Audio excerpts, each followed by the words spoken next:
So hey guys, this is TeamOverclocked back at it with another video, and before we start, I would like to say Happy New Year's, and I apologize for being inactive, but I was really busy the past couple of weeks, but I'm happy to get right back into this YouTube business.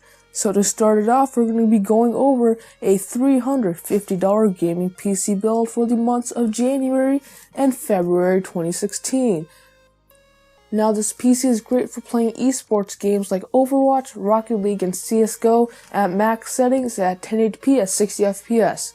It can also run more demanding games like Battlefield 1 and Titanfall 2 pretty well as long as you turn down the settings to around medium or high. So let's get right into it. Now to start it off, for the processor we got the Pentium G3258 for $67. Now you might be asking yourself, why did I pick this over the newer Pentium G4400, which is basically the Skylake equivalent to this CPU?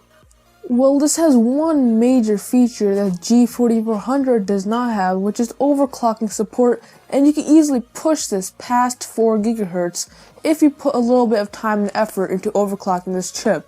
And this will therefore destroy a G4400 in most games once overclocked, and it's really important since when you have such a budget, you really want to squeeze as much performance possible out of all of these parts as you can. Now the Pentium also features 2 very strong cores, which is important these days since most games favor strong cores over core count, and this will definitely allow you to play some of the more demanding games out there. And along with that, you can upgrade to an i5 or an i7 down the line, which AMD chips currently cannot offer, and this all around makes this a great CPU. For the motherboard, I got the MSI H81M-P33 for $43. It has 2 RAM slots, 4 SATA ports, and features the H81 chipset. Now this board seems to have very few features, which is true, but one important feature is that it can overclock the Pentium G3258, the CPU in this build, and this is really the main selling point of this board, and it has everything else a budget gamer may need, so we're all set in that regard. Next up for the RAM, we have the crucial Ballistic Sport 8GB set for just under $38. Now this is a 1x8GB set clocked at 1600 MHz, so this is a pretty good budget and RAM set, and it's nothing special, but it will get the job done for gaming and some light video editing as well. For the storage, I decided to get a 1TB hard drive from Seagate. I feel that 1TB needs to be the minimum for storage these days since games are getting bigger and bigger with 60 and even 70 GB sizes, and since we get 1TB for $50, this is a really great deal. It spins at 7200 RPM and has 64 MB of cache, so speed-wise, this is a pretty average hard drive, and it should not be too slow for an average gamer. For the graphics card, perhaps the most important part of a gaming PC, we have the XFX RX 460 for $98. Now this is a 2GB model, which should be enough for most games, especially when you're on a budget, and it's clocked at 1.09 GHz with a turbo boost up to 1.22 GHz.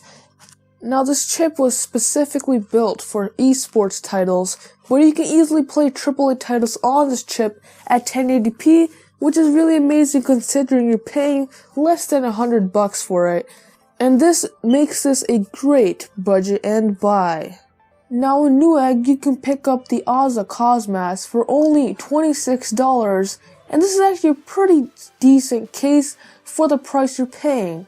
Now it's not the most feature-filled case, but it does come with some mediocre cable management holes, which is great for making your case that much more tidier, and it even has a side panel window, which is not something that you'll find in a lot of these lower-end cases, so you really can't complain with this nice budget-end case from Aza.